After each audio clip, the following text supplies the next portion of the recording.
अव्यक्त पर वस्तु एकू आती।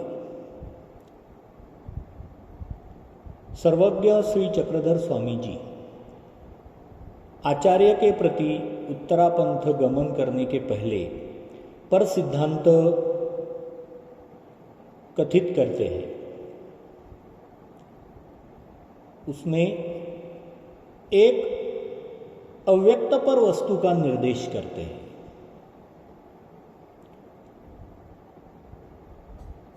अव्यक्त पर वस्तु एकू आती, यानी जो अव्यक्त पर है ऐसी जो वस्तु है वह एक है।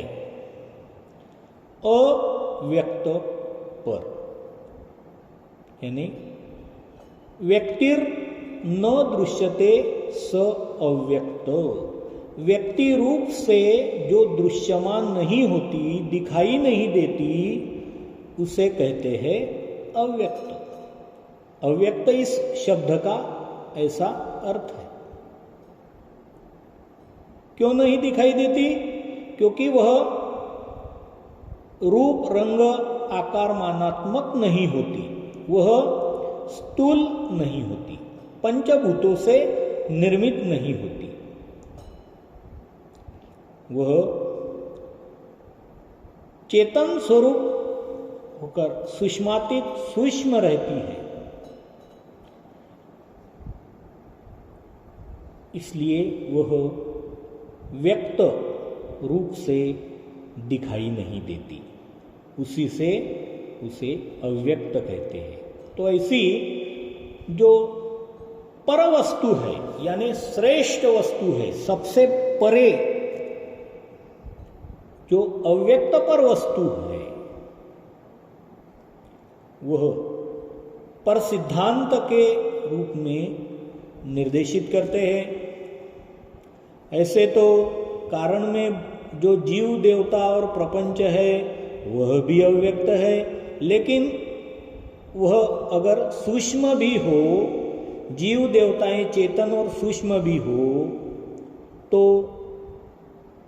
उनके स्वरूप को एक रूप रंग आकार है, उनके स्वरूप की आकृतियों की मर्यादा है, इसलिए वह परमेश्वर को व्यक्त हो जाती है। जीव हालांकि एक दूसरे को व्यक्त नहीं होते होंगे, देवताओं को भी या माया को भी जीव व्यक्त नहीं होता होगा, माया को जीव स्वरूप पर लगी हुई अनादि अविद्या जो है वही दिखाई देती होंगी, लेकिन उनके लिए वह जीव भी माया के लिए भी अव्यक्त ही है।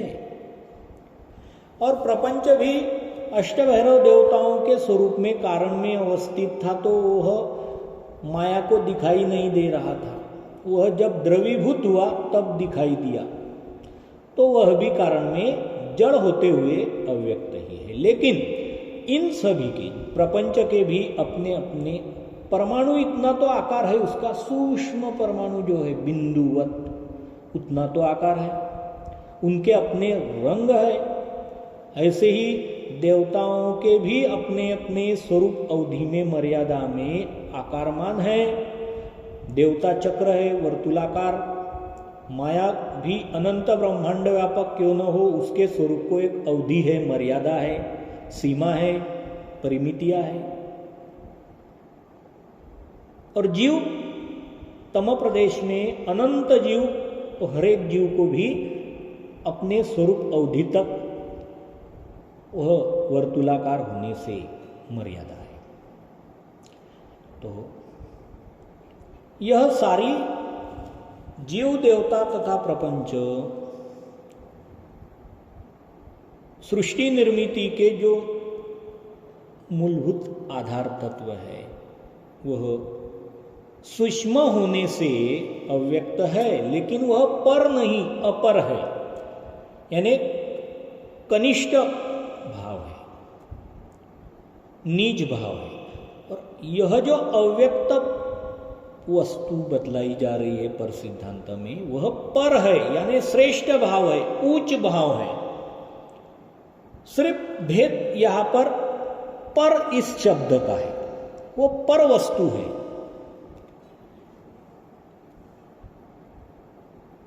और अव्यक्त में भेद क्या है कि परमेश्वर को जीव देवता और प्रपंच कारण में व्यक्त है, दिखाई देते हैं उसके दृष्टिकोण से वो व्यक्त ही है, उसके सामने सदृश है, दिखाई देते हैं उसे। परमेश्वर का स्वरूप सर्वदृष्ट बुद्ध है। तो लेकिन उन जीव देवताओं को परमेश्वर का मूल अव्यक्त स्वरूप दिखाई नहीं देता, इसलिए वह अव्यक्त पर है, यानी श्रेष्ठ अव्यक्त भाव है। भगवान भी श्रीमद् भगवद गीता में यह स सर्वेषु भूतेषु, इन सभी भूतों का विनाश होने पर जो सनातन अव्यक्त भाव है वह कदापि विनष्ट नहीं होता, यह बात बतलाते हैं। यह अव्यक्त पर यानी श्रेष्ठ वस्तु एकु आती, एक वस्तु है। वस्तु यानी वास्तव स्वरूप अस्तित्व जिसका विद्यमान है, जिसका होना है, रहना है, जो काल्पनिक नहीं, जो भ्रम नहीं, जो स्वप्न नहीं, जो तर्क वितर्क नहीं,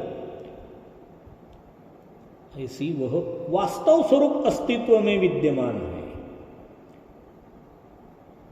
एक इस शब्द से असाधारण, अद्वितीय, यानी वह असाधारण है, साधारण नहीं है। जीव देवता प्रपंच की तरह वह साधारण नहीं है, असाधारण है, अलौकिक है, लौकिक नहीं, लोकों में निर्मित नहीं, और दिव्य है, इसलिए एक। और एक संख्यावाचक लिया जाए तो वह एक से बढ़कर दो या तीन, जैसे त्रयांश परमेश्वर बतलाया तो तीन नहीं, त्रयांश नहीं, या दो, जैसे संप्रदाय में परंपरा से मत चला आया है कि ब्रह्म ईश्वर भिन्न है, दोनों स्वरूप सत्ताएं व्यक्ति रूप से भिन्न है, जाति रूप से निर्गुण जात एक ही है, ऐसे बतलाते हैं, तो वहां दो आ जाते हैं। यहाँ एक ही बतलाया है भगवान श्री चक्रधर स्वामी जी ने अपने श्रीमुख से कि एक आति, आति शब्द है अस्तित्व और होना, यह निर्देश कर देगा, अस्तित्व है। तो ऐसी अव्यक्त पर वस्तु एक आती, जो एक अव्यक्त पर वस्तु है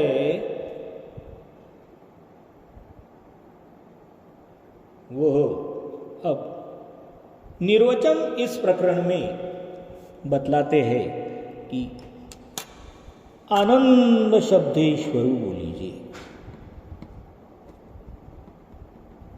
आनंद शब्दे ईश्वरु बोलीजिए, यानी त्रयांश में जो सच्चित आनंद ब्रह्म माया ईश्वर, ऐसा त्रयांश परमेश्वरु एकुआती निर्देशित किया गया। उसमें जो सच्चित आनंद में आनंद और ब्रह्म माया ईश्वर में ईश्वर, वह त्रयांश में एक अंश जो निर्देशित किया गया वह आनंद शब्देश्वरु बोलिए। वह आनंद यानी निरतिशय सुख ते आनंद बोलीजिए, जहां सुख का अतिशय भाव कदापि विनष्ट नहीं होता और किंचित मात्र दुख का लवलेश नहीं होता। ऐसा जो आनंद है, उस शब्द से ईश्वर का स्वरूप निर्देश किया जाता है। अब यह आनंद जो है वह उस अव्यक्त पर वस्तु का ही एक विशिष्ट अवधि में निर्देशित किया गया भाव है। वह अव्यक्त पर वस्तु ही आनंदमय है। आनंदमय, भले आप उसे परमानंदमय कह सकते हैं, आनंद नहीं परम आनंद कह सकते हैं, व्यापक और श्रेष्ठ आनंद कह सकते हैं। यहां तो आनंद शब्द ईश्वर को लीजिए, ईश्वर को आनंद इस शब्द से निर्देशित किया गया, लेकिन जो अव्यक्त पर वस्तु है एक, वह परमानंद है, परम व्यापक, दशो दिशाओं में अगाध अनंत और श्रेष्ठ।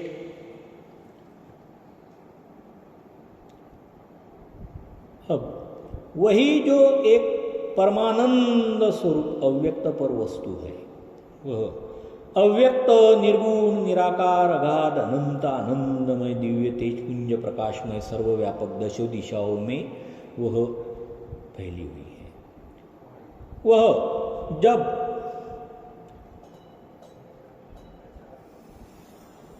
माया से संयुक्तिक होती है तब उसे ईश्वर कहा जाता है। यानी वही अव्यक्त पर वस्तु का जो आनंदमय भाव है वह माया के स्वरूप में सर्वात्मक रूप से अवस्थित है।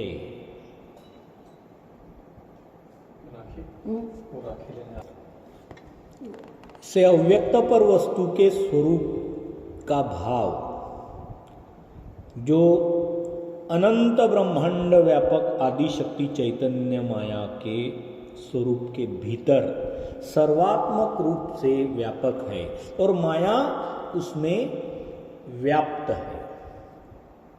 व्याप्त और व्यापक, व्याप्त यानी न्यून देश वृत्तित्व व्याप्यत्व और व्यापक यानी अधिक देश वृत्तित्व व्यापकत्व। ऐसे व्याप्य व्यापक भाव यानी ईश्वर ने माया को व्याप्त किया है और व्यापक है, श्रेष्ठ भाव से, सत्ता भाव से। और अव्यक्त पर वस्तु जो एक है वह माया से और ईश्वर से भी व्यापकोत्तर है, यानी दशो दिशाओं में वह अनंत है। तो यह माया के भीतर जो सर्वात्मक रूप से व्यापक अव्यक्त पर वस्तु का जो स्वरूप भाव है उसे ही ईश्वर कहा गया है। और वह अव्यक्त पर वस्तु कैसी है? आनंदमय है।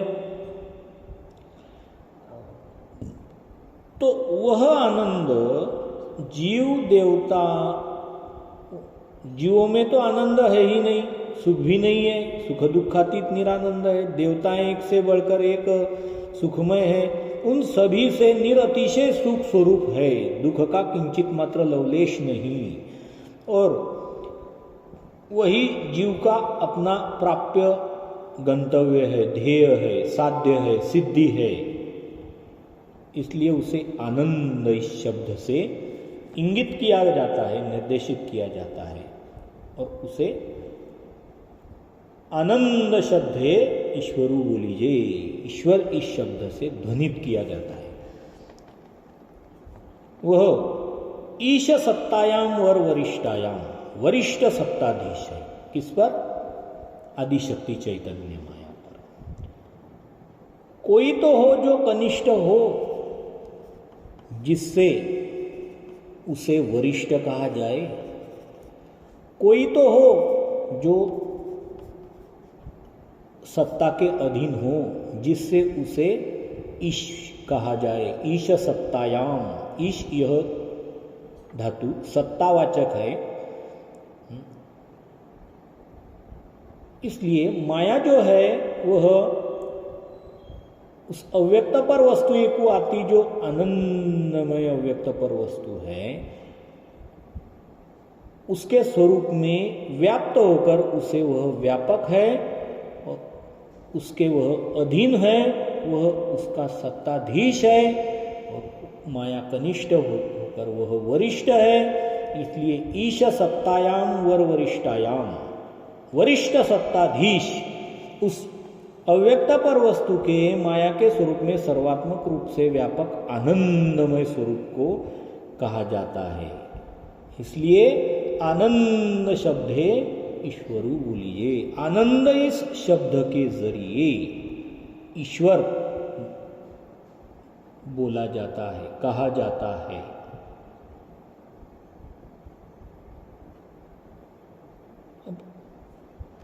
आनंद तो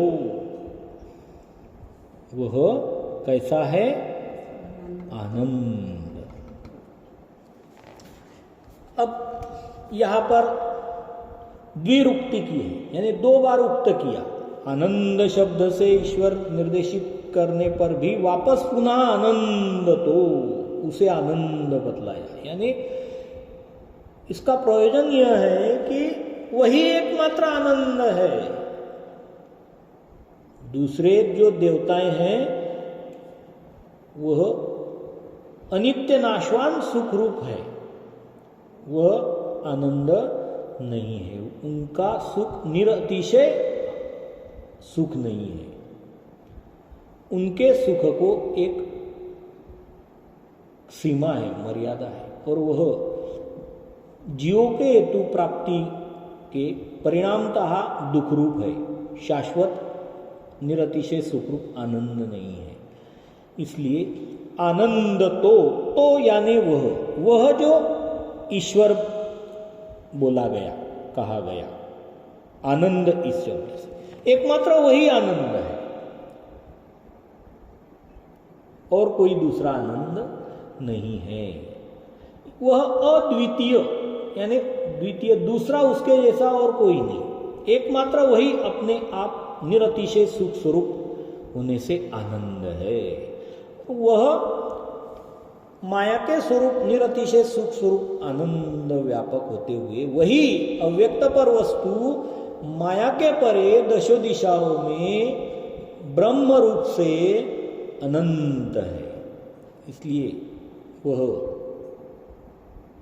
परमानंद है, यानी व्यापक आनंद है, श्रेष्ठ आनंद है। हालांकि यही माया के भीतर भी जो आनंद बोला वह भी अव्यक्त पर वस्तु एक जो है वह परमानंद ही है। लेकिन माया के स्वरूप के सीमा में, माया के स्वरूप के अवधि में, माया के स्वरूप के दायरे में जो सर्वात्मक रूप से अव्यक्त पर वस्तु व्यापक है उसे आनंद कहा गया, और वही मात्र अव्यक्त पर वस्तु जो है वह परमानंद है, व्यापक और श्रेष्ठ दश दिशाओं में अनंत ब्रह्म रूप से सतरूप से विद्यमान होने से परमानंद है। आनंद तो ब्रह्म तो वह कैसा है? ब्रह्म। बृहद इति ब्रह्म, बृहत्तर ब्रह्म, बृ धातु वाढितव। बृहद यानी जो बड़ा है, बृहद यानी जो व्यापक है, उसे कहते हैं ब्रह्म। और बृहन इति ब्रह्म, बृहन यानी जो बड़ा होता है। तो बृ धातु से ब्रह्म शब्द निर्मित होता है। तो बृ धातु वाढ़ी वाचक, यानी बढ़ने वाचक है, जो बढ़ता ही चला गया, बढ़ता ही चला गया है। दशो दिशाओं में जिसका स्वरूप अनंत फैलते चला गया है। यस्य अंतम न विदुः सुरः सुरगणः, जिसका अंत सुर तथा असुरगण न विदु जानते नहीं, ऐसा वह अंतु न वे तो अनंतु की भाई, अनंतु तो अनंतु की भाई। जो जिसको अंत नहीं वह अनंत होता है, और जो अनंत है वही अनंत है। ये रावगे संत की भाई, ये रावगे। उसके बावजूद सारे जीव देवता प्रपंच तथा आदि माया शांत सम सम्यक प्रकार अंत यानी मर्यादा सीमा परिमिति वाले है।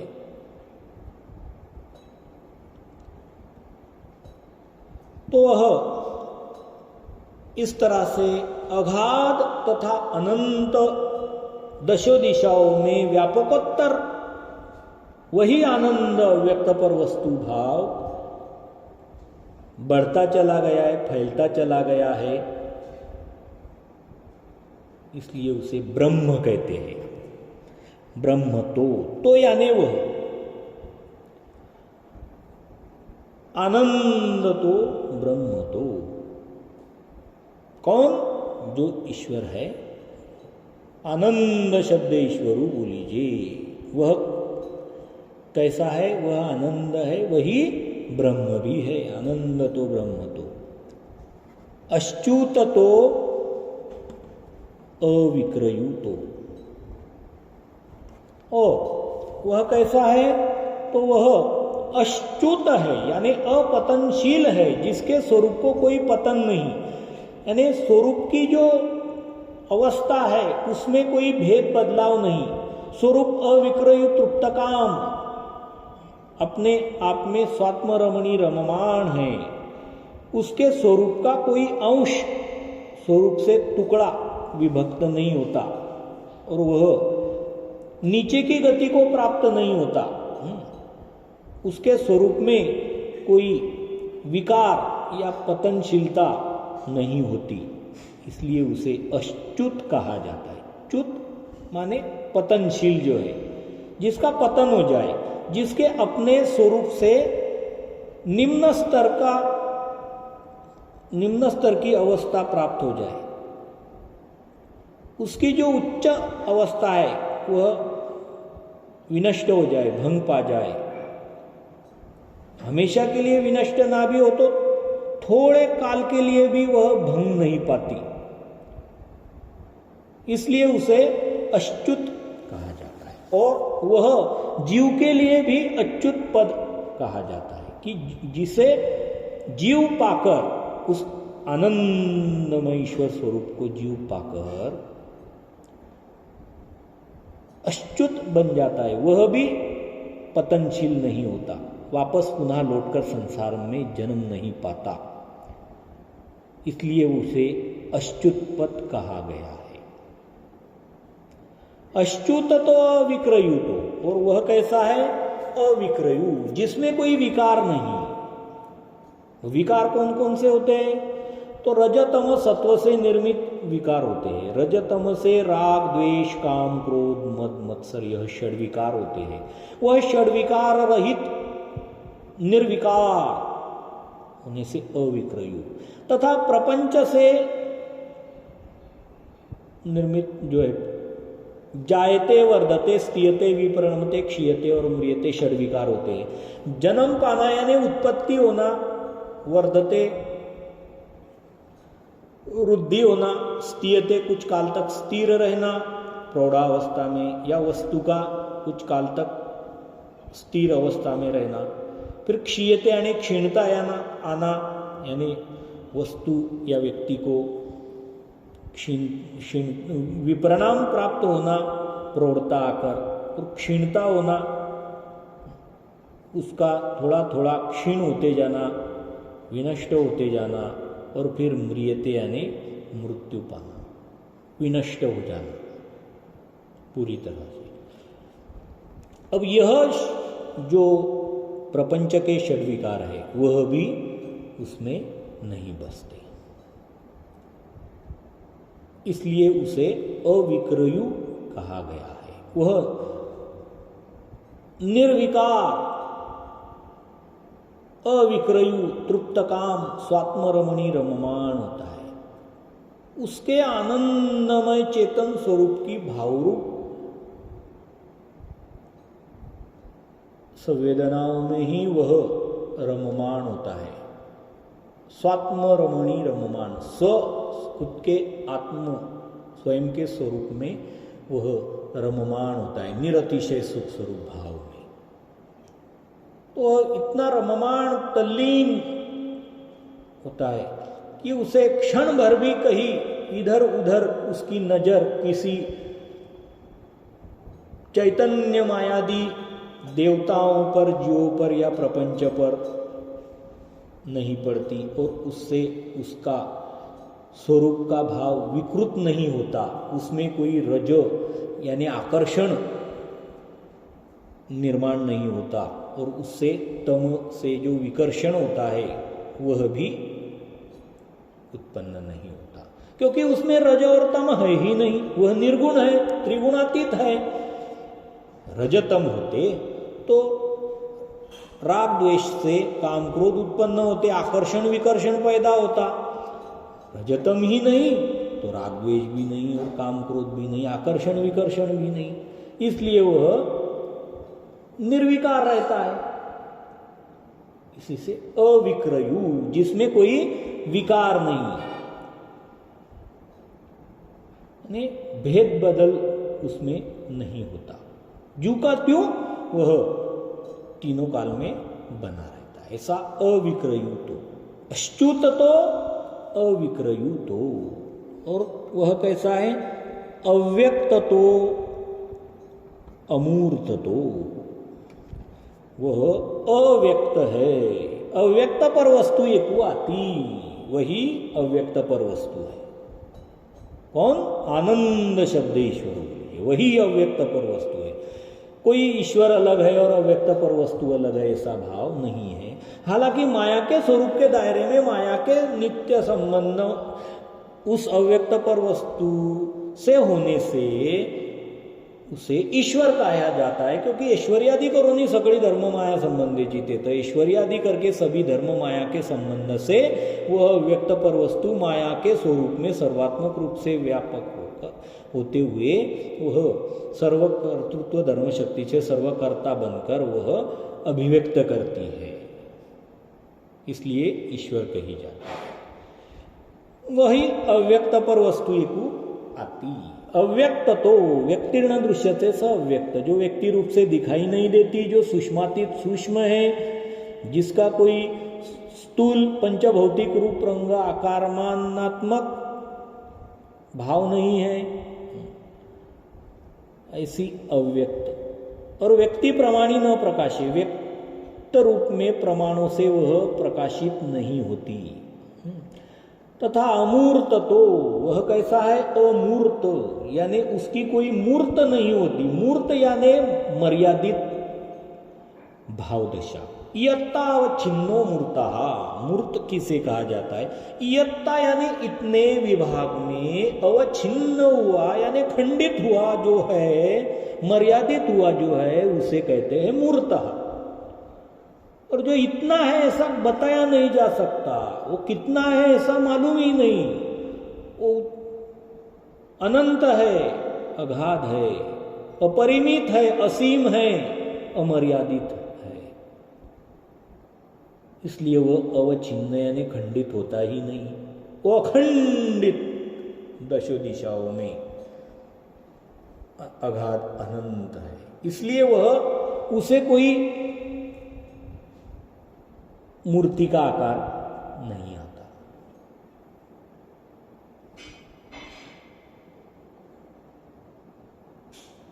आकार होता तो उस आकार की मूर्ति होती, वह निराकार है इसलिए अमूर्त है। सीमा होती तो सीमाओं के दायरों में उसकी मूर्ति होती, मूर्त रूप होता। वह असीम है,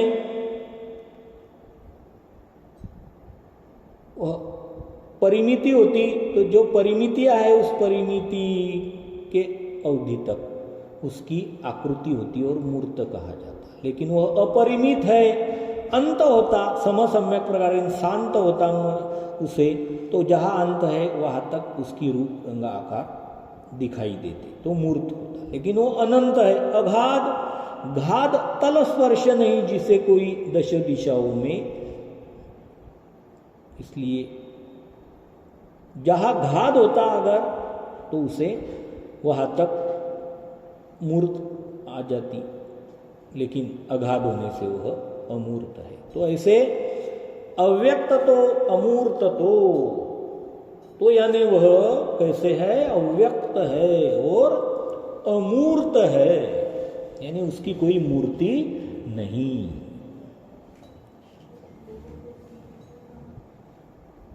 अव्यक्त तो अमूर्त तो नित्य मुक्त तो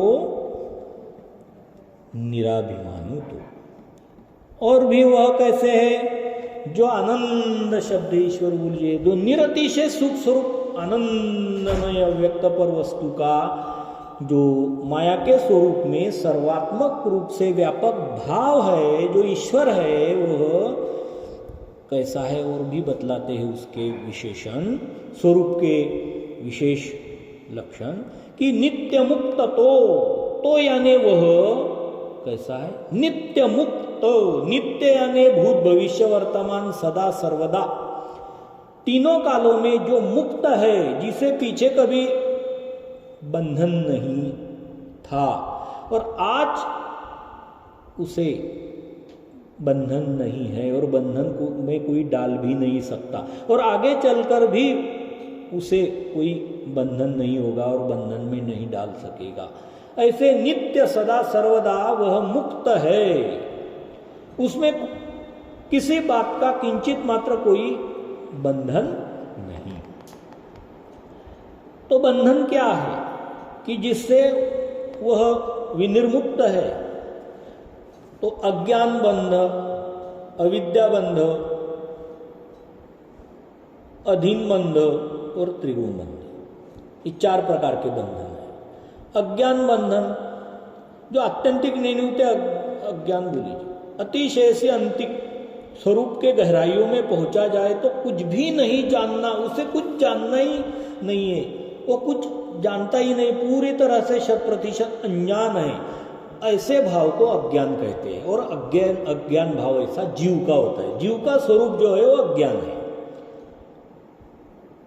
लेकिन ईश्वर तो ज्ञानमय है, वह सब कुछ जानता है, स्वरूप सर्वदृष्ट बुद्ध है, सब कुछ जानने वाला, देखने वाला है, उसे कोई अज्ञान का बंधन नहीं। अज्ञान से ही बंधन लग जाते हैं और जिस बात को जो समझना नहीं चाहिए उसे वह समझकर उससे वह विचार भावनाओं में उस बन जाता है और उसके परिणाम भी उस पर होने लग जाते हैं, उस तरह से ही उससे वह बर्ताव करने लग जाता है। तो वह ज्ञान बंध ईश्वर में नहीं, क्योंकि वह ज्ञान में है।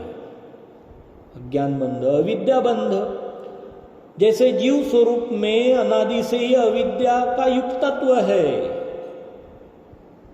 देवताएं आप स्वयं अविद्यावंत है, युक्त नहीं, वंत। देवताओं का स्वरूप ही अविद्यात्मक है, लेकिन ईश्वर के स्वरूप में ऐसी अविद्या जीव के जैसी युक्त भाव से भी नहीं और देवताओं की तरह वंत भाव से भी नहीं, उसमें अविद्या है ही नहीं, वह विद्या ही है स्वयं आप।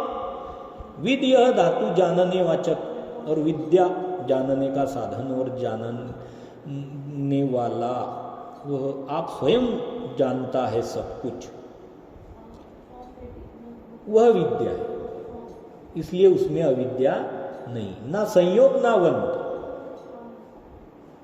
इसलिए वह अविद्या से भी मुक्त है। जैसे अविद्या से जो जो बंधन लग जाते हैं फिर आगे चलकर जीव को जैसे लग गए, अविद्या की वजह से लग जाते हैं, अविद्या में फंस जाता है वह, तो वह अज्ञान से अन्यथा ज्ञान में बन जाता है और अहंता ममता कामना वासनाओं से जड़ जाता है। तो ऐसे उसमें अविद्या ना होने से कोई बंधन नहीं, तो अज्ञान बंध नहीं, अविद्या बंध नहीं और अधीन बंध भी नहीं। जीव माया के अधीन है, तम प्रदेश में होकर चतुर्विध कर्म फलों में उन कर्म फलों के अधीन है। जीव जीवों के अधीन है, एक जीव दूसरे जीव के अधीन रहता है। देवताएं भी, देवता एक ही ऊंचा एक ही नीचा, ऊंचेची प्रवृत्ति नीचेचा व्यापारू, ब्रह्मांडी शक्ति अधीन शक्ति व्यापारू, ब्रह्मांड में नीच शक्ति का उच्च शक्ति के अधीन व्यापार चलता है। तो सारे अधीन बंध है देवताओं के, और आदि शक्ति चैतन्य मायादि प्रति ब्रह्मांड की 81 कोटि 100 लक्ष 9 देवताएं, ऐसी सारी देवताएं ईश्वर के अधीन है। लेकिन ईश्वर किसी के अधीन है, वह अधीनता से विनिर्मुक्त है, और अधीन होने से जो परिणाम होते हैं फिर दूसरों के, उसके बंधन से नहीं। और चौथा है त्रिगुण बंधन, यानी रजतम सत्व से भी बंधन लग जाते हैं। सत्व गुण से हमने देखा कि सुख और ज्ञान की आसक्ति में बंध जाता है।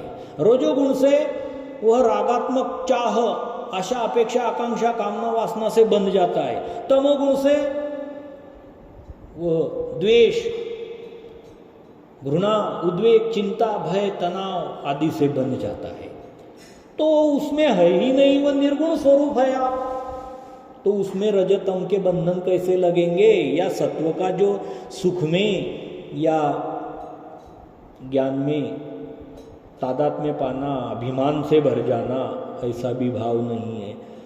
इसी से वह नित्य मुक्त है, सदा सर्वदा वह अज्ञान बंधन से, अविद्या बंधन से, अधीनता बंधन से और त्रिगुणों के बंधन से विनिर्मुक्त है। इसीलिए वह निराभिमानु, तो वह और कैसा है? तो यानी वह आनंदमय ईश्वर निराभिमान, उसमें कोई यत्किंचित मात्र अभिमान नहीं, अपने श्रेष्ठ भाव के प्रति कि मैं ऐसा आनंदमय हूं और मैं ईश्वर हूं, इसका उसे कोई अभिमान नहीं। अभिमान रजतमो गुण का कार्य होता है, वह रजतमो गुणों के अति निर्गुण होने से उसमें अभिमान बनता ही नहीं, निराभिमान तो। और वह कैसा है? आनंदमय ईश्वर पर, तो वह पर यानी श्रेष्ठ, सबके परे। पर अपर दो शब्द है, अपर यानी कनिष्ठ, पर यानी श्रेष्ठ। तो मत्तः परतरम नान्यत किंचित अस्ति धनंजय, हे धनंजय अर्जुन, मेरे मत्तः परतरम, मेरे परतर, मुझसे बढ़कर, मुझसे परे, मुझसे श्रेष्ठ, न किंचित अस्ति, किंचित भी और दूसरा नहीं है। यह भगवान गीता में भी बतलाते हैं और उपनिषदों में भी कहा गया है, न कश्चित जनियाम अस्ति न च अधिप, उसका जनियाम, जनी प्रादुर्भावे, उत्पत्ति करता कोई नहीं है, वो आप अपना स्वयंभू विद्यमान है। न कच्चित जनियाम अस्ति न च अधिप, और उसका कोई अधिपति नहीं है, वही सभी का अधिपति है। पर, तो पर यानी श्रेष्ठ। क्यों पर यानी श्रेष्ठ है? क्योंकि वह आनंदमय है। पहले तो आनंद शब्द से निर्देश किया गया, निरतिशय सुख स्वरूप है, किंचित मात्र दुख का लवलेश नहीं। और देवताएं मात्र सुख रूप है, वह आनंद रूप है, इसलिए वह श्रेष्ठ है। जीव तो, जीव में सुख भी नहीं, दुख भी नहीं और आनंद भी नहीं, और प्रपंच तो जड़ वर्ग है, उसे तो संवेदना ही नहीं है, सुख दुख क्या होता है और आनंद क्या होता है। तो इन सभी से, जीव देवता प्रपंच से वह निरतिशय सुख स्वरूप होने से आनंद श्रेष्ठ है। और ईश सत्तायाम, वह वरिष्ठायाम, वरिष्ठ सत्ता विधीश होने से वह पर है यानी श्रेष्ठ है। वह ब्रह्म यानी सबसे व्यापक, सिद्धांत रूप से व्यापक होने से वह श्रेष्ठ है। वह अच्युत, बाकी सब च्युत यानी पतनशील है, वह अच्युत है इसलिए श्रेष्ठ है। वह विक्रयु, बाकी सब जीव देवताएं विकार धर्म वाले हैं, विकृत होने वाले हैं, इसलिए वह श्रेष्ठ है। वह अव्यक्त अमूर्त होने से पर यानी श्रेष्ठ है, बाकी सारे व्यक्त और मूर्त रूप है, मर्यादाएं उनकी अपने स्वरूप की अवधियां हैं। वह नित्य मुक्त निराभिमान है, बाकी देवताएं नित्य बद्ध है, त्रिगुण, अधीन, अज्ञान, अविद्या बंधन से वह नित्य बद्ध है। उसका बंधन तिलोक कालों में छेदा नहीं जा सकता, मुक्त नहीं की जा सकता। और जीव बद्ध होते हुए मुक्त है, बद्ध मुक्त है। अविद्या से युक्त होते हुए, अविद्या से विरहित होने पर वह नित्य मुक्त हो सकता है, लेकिन है फिर भी बद्ध मुक्त ही। और परमेश्वर जो मूल स्वरूप है उसका, अव्यक्त पर वस्तु एक आती जो आनंद शब्देश्वर, वह नित्य मुक्त होने से पर है। और इन सभी अपने स्वरूप के लक्षणों का, विशेषणों का उसे यत्किंचित मात्र भी अभिमान नहीं, तो निराभिमान होने से वह श्रेष्ठ है। बाकी जीव देवता स्वाभिमानिया, जीव और देवता ये स्वाभिमानी रहते हैं, सम्यक प्रकार अभिमान लेते हैं, मैं, मेरा, मेरे गुण, मेरा सब कुछ, जो कुछ उसके पास है उसका अभिमान रहता है उसे। परमेश्वर के पास उनसे बढ़कर कई गुना अनंत गुना होते हुए वह सच्चिदानंद स्वरूप सर्वशक्ति होते हुए भी कोई अभिमान नहीं, निराभिमान है, इसी से वह पर है। पर तो पर साक्षित्व ऐसा ही तेथ धर्म नाही। लेकिन अपने पर साक्षित्व के बारे में, अपने श्रेष्ठता के बारे में साक्षित्व बरतना, यानी उदास भाव से देखना कि मैं श्रेष्ठ हूं, अभिमान से भरकर नहीं तो निराभिमान होकर भी अपनी तरफ देखना, अपने बारे में ख्याल बरतना कि है कुछ तो हूं मैं, यानी पर हूं, ये विश्लेषण वो भी उसमें किंचित मात्र नहीं है। पर साक्षित्व ऐसा ही तेतु धर्म नहीं, ऐसा ही, इतना भी, ऐसा भी, इतना भी तेथ उस आनंद शब्द ईश्वर जो कहा उसकी जगह धर्म यानी धारणा नहीं। अपने पर यानी श्रेष्ठत्व के बारे में साक्षी भाव बरतना, यानी देखना भी नहीं है उसके तरफ, तो भाव बरतना और बोलकर दिखाना तो दूर की बात है। साक्षी भाव से उदास होकर भी वो अपनी तरफ देखता नहीं कि मैं श्रेष्ठ हूं, इतना भी उसमें धर्म नहीं। पर तो वह कैसे है, पर यानी श्रेष्ठ है, सबके परे है, लेकिन पर साक्षित्व अपने पर के बारे में, श्रेष्ठता के बारे में साक्षी भाव भी नहीं, उदास भाव से किंचित मात्र देखना भी नहीं, ऐसा भी तेतु धर्म नहीं। और वह कैसे है, केवल तो केवल यानी एकमात्र, सिर्फ वही, केवल यानी एकमात्र, सिर्फ वही एवं दूसरा नहीं, जिसमें दूसरा कोई नहीं, मिलावट नहीं, केवल जिसमें दूसरा और कुछ भी नहीं, कोई नहीं, वह एकमात्र चेतन स्वरूप, निर्गुण, निराकार, आनंदमय, प्रकाशमय, सामर्थ्यमय, ज्ञानमय, सर्वव्यापक, दशो दिशाओं में अगाध अनंत फैला हुआ है। उसके स्वरूप में दूसरा और कुछ भी नहीं, यानी मिलावट नहीं है उसमें कुछ, केवल सिर्फ एकमात्र वही शुद्धतम भाव, केवल तो। और वह केवल होते हुए केवळीची नित्य संबंधे माया से,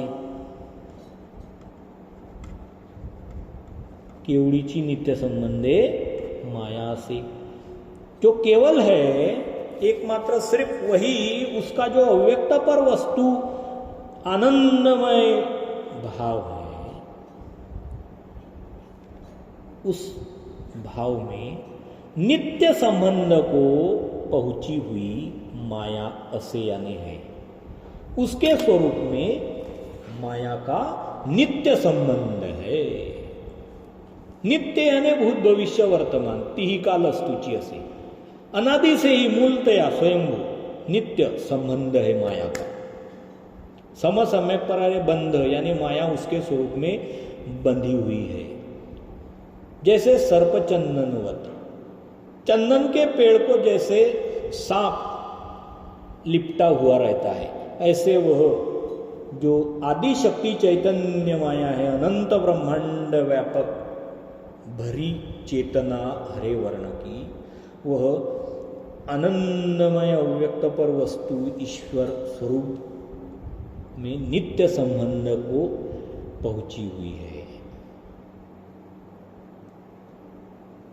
उसका आप होकर अनादि से स्वयंभू नित्य संबंध है। यह संबंध ईश्वर ने बनाया, उसने बनाया, ऐसे नहीं। यह सिचुएशन, यह अवस्था ऐसी ही अनादि की है।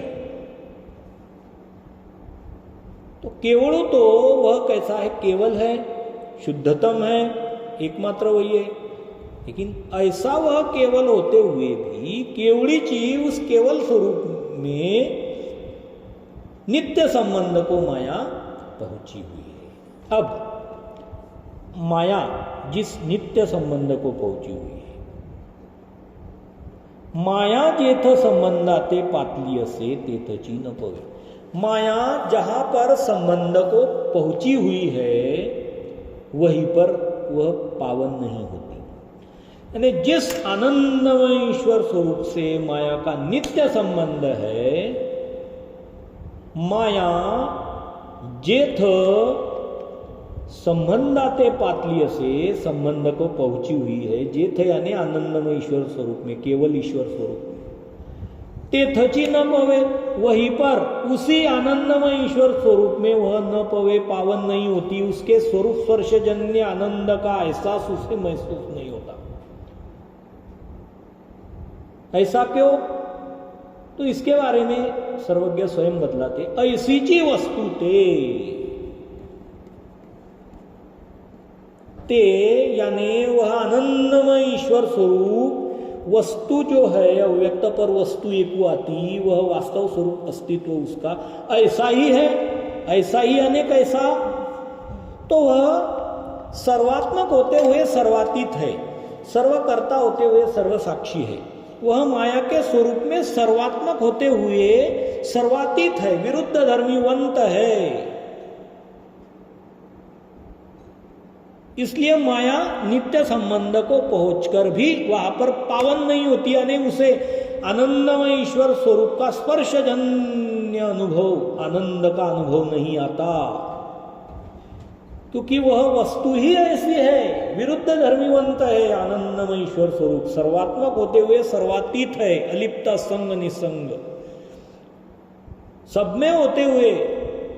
अब माया में ही नहीं, सारी देवताओं में भी, सारे जीवों में भी, हम में भी होते हुए वो सर्वात्मक होते हैं, सर्वातीत है। इसलिए उसका स्पर्शजन्य आनंद का अनुभव हमें नहीं होता, वहां पर हम पावन नहीं होते। हालांकि माया वहां पर पावन नहीं है और हो भी नहीं सकती, क्योंकि वह नित्यबद्ध है माया, सभी देवताएं, और वह विद्यावंत है।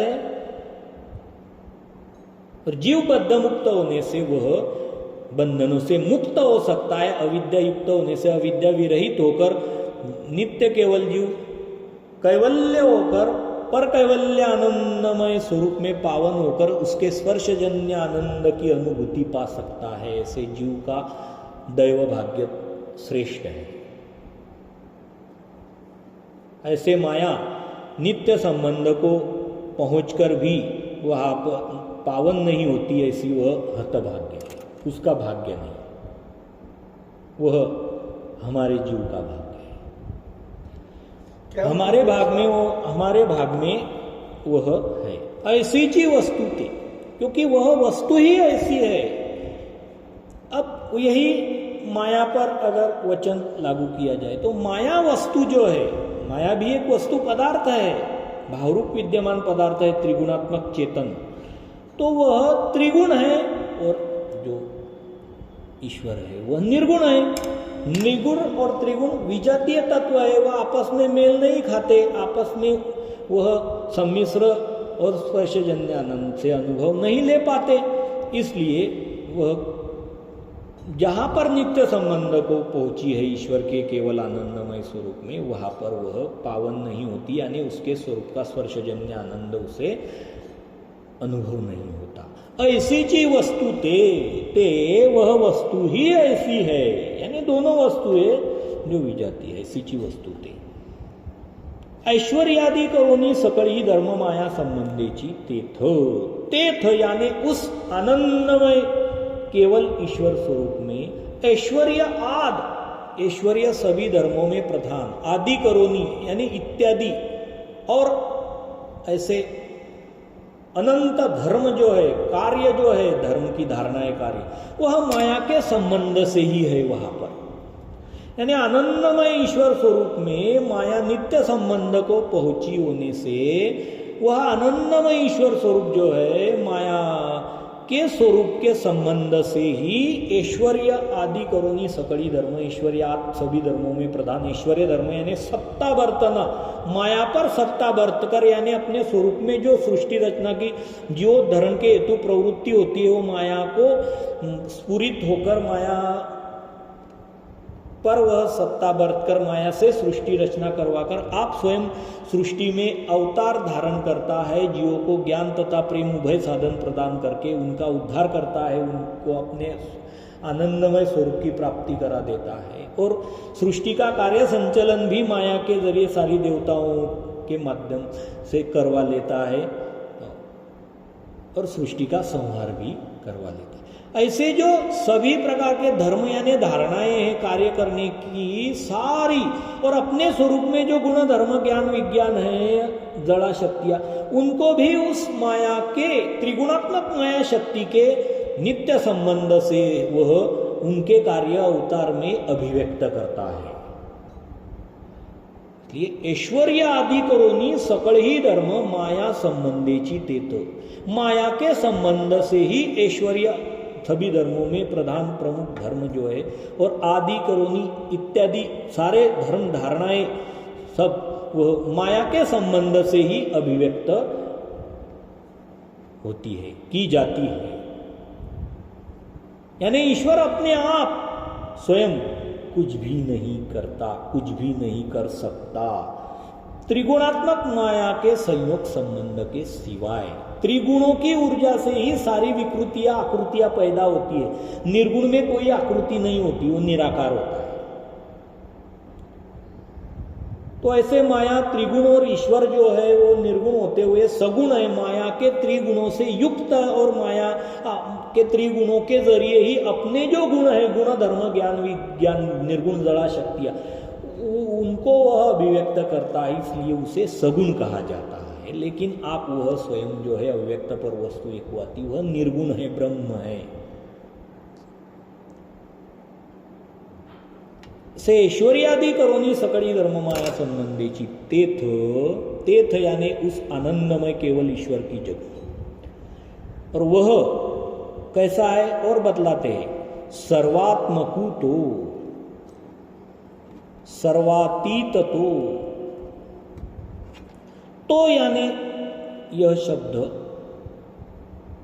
इंगित करता है वह ईश्वर, वह आनंदमय केवल स्वरूप ईश्वर कैसा है, तो सर्वात्मकु सभी में आत्मक रूप से बसा हुआ है। हालांकि सब उसमें बसे हुए हैं, वो तो अपने आप सर्वव्यापक है और अपने आप सर्वव्यापक नित्य व्यापक वो परमेश्वर नित्य व्यापक होने से उसके स्वरूप में सभी जीव देवता और प्रपंच बसे होने से उनके भीतर वह सर्वात्मक है। सर्व तो उसे छोड़कर और कौन आया, अव्यक्त पर वस्तु एक आती जो आनंदमय केवल ईश्वर स्वरूप है, उसे छोड़कर जीव देवता प्रपंच अनंत ब्रह्मांड व्यापक आदि शक्ति चैतन्य माया, प्रति ब्रह्मांड में 81 कोटि 1.25 लाख 9 देवताएं, ऐसे अनंत ब्रह्मांड और अनंत ब्रह्मांडों की अवस्थित देवताएं तथा अनंत ब्रह्मांडों के परे माया के तम प्रदेश में अनंत जीव तथा प्रति ब्रह्मांड में अष्टभैरव स्वरूप में 5 भूत तथा 3 गुणों वाला कारण रूप प्रपंच। और यह कारण उसका कार्य जो कर्मभूमि की निचली यक्षिणी देवता से लेकर आदि शक्ति चैतन्य माया के चिज्जड़ सुख फल तक उसकी अवगड़ा या नित्य नरक तक सारे देवताओं के जो दिव्य अलौकिक स्थान, देवताओं की मूर्तियां और मनुष्य देह, पृथ्वी ग्रह गुलादि चंद्र ताराएं, यह स्थूल प्रपंच तथा मनुष्य के नीचे पशु पक्षी आदि नरक योनियां, इन सब में वह आत्मक उसका स्वरूप आत्मभाव में स्थित है सभी की, और वह सबका प्राणभूत तत्व है। जैसे पानी के तालाब में पेड़ हो तो वही पानी पेड़ में भी रस रूप से विद्यमान रहता है, ऐसे वह सभी में रस रूप है, प्राण रूप है, सभी को वह धारण किए हुए और सभी के जो कारण में गुण धर्म है उनको वह जीवंत रखे हुए है। सभी का वह आत्मा भी है, प्राण रूप आत्मा। वस्तु रूप से तो आत्मक है ही, लेकिन उसी के आधार से सारी विश्व की संरचना हुई है और जो उपस्थित है, चल रहा है, उसी के आधार से सब हो रहा है। से सर्वात्मकुतो मयि सर्व इदम प्रोतम सूत्रे मणि गणायु। इदम सर्वम, यह सर्व मयि प्रोतम, मुझ में गुथा हुआ है। मणि सर्वे, मणियों, सूत्र में मणियों के सदृश गुथा हुआ है।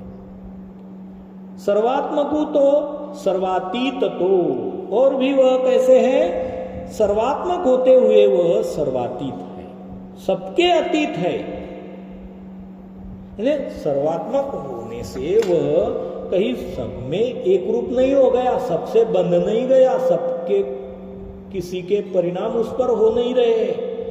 वह सर्वात्मक होते हुए सर्वातीत है, अलिप्त, असंग, निस्संग, इसलिए वह सर्वातीत। यह विरुद्ध धर्म है, यानी धारणा है स्वरूप की। इसी से तो माया जेथ संबंधाते पातली से, जहां आनंदमय ईश्वर के स्वरूप को नित्य संबंध को पहुंचे, नित्य, एक क्षण मात्र संबंध खंडित नहीं, वहां पर वही तेथची न पवे, वहां वह पावन नहीं होती, क्योंकि वह सर्वात्मक होते हुए माया के स्वरूप में सर्वातीत है। और भी वह कैसा है? तो सर्व कर्ता तो सर्व साक्षी तो, वह आनंदमय केवल स्वरूप ईश्वर सर्व करता है। सर्व, जो कुछ किया गया है, जो कुछ हो रहा है, जो कुछ होने वाला है, उन सभी का मूल कर्ता, बीजरूप प्रवृत्ति उसके स्वरूप से उठी हुई है। उसके सृष्टि रचना के प्रवृत्ति को जानकर माया ने सर्व कार्य किए हुए हैं। ईश्वर्यादि करोनी सकळी धर्म माया संबंधेची तेथ, माया के स्वरूप संबंध से ही इस आनंदमय ईश्वर स्वरूप में ईश्वर्यादि करके सत्ता बरतने के सभी धर्म कार्य प्रवण होते हैं, अभिव्यक्त होते हैं, इसलिए वह सर्व करता है। हालांकि वह कारण का करता नहीं, कार्य का करता है। जीव, देवता, प्रपंच को उसने निर्मित किया नहीं, वह तीनों अनादि के अपने आप जैसे वह आनंदमय ईश्वर अस्तित्व में था, उसी तरह वह भी अस्तित्व में थे। तो उनको कारण से कार्य में लाने वाला वह करता है। इतना ही इस सर्वकर्ता शब्द का अर्थ प्रयोजन है। सिवाय इसके बावजूद ऐसा नहीं समझना चाहिए कि वह कारण का भी, यानी मूल जीव, देवता, प्रपंच का, पदार्थों का करता या अपने आप का करता है, अब स्वयं को भी बना लिया, ऐसा नहीं। सर्वकर्ता तो यानी वह आनंदमय ईश्वर स्वरूप जो है वह कैसे है, कैसा है? सर्वकर्ता है।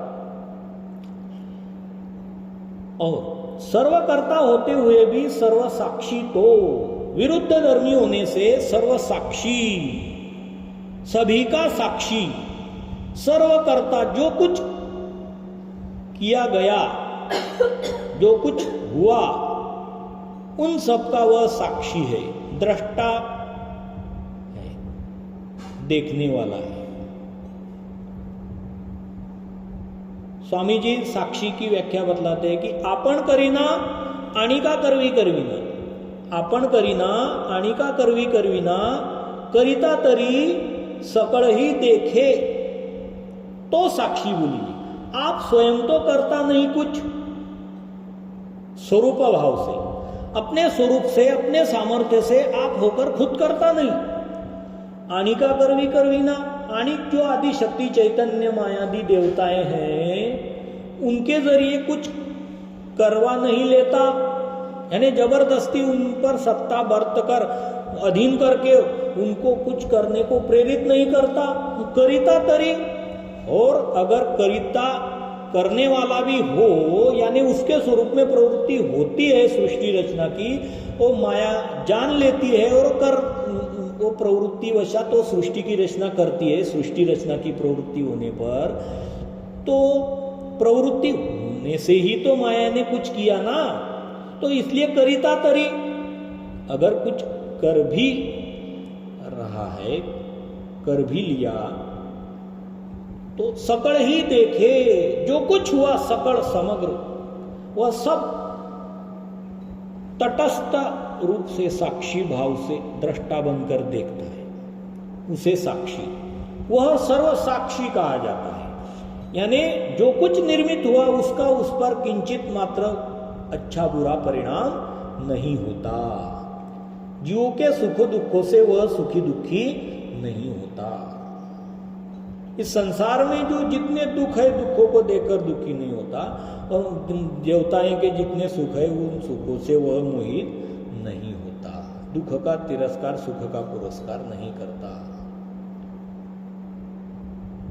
ऐसा वह सर्व साक्षी, सर्वकर्ता होते हुए भी वह सर्व साक्षी है। यह उसके स्वरूप का विरुद्ध धर्म है और यही उसके स्वरूप का ऐश्वर्य है, महिमा है।